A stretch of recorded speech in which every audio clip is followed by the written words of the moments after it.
काहे नेउरा कमाई का जी का कहतनी?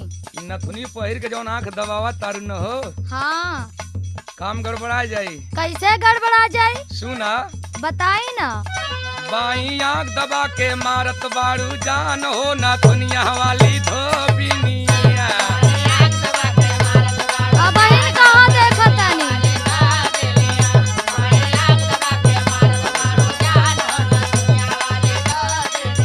तोहरे मोचिया का लंबे लंबे बाल हो बारैठा धई उखाड़ ले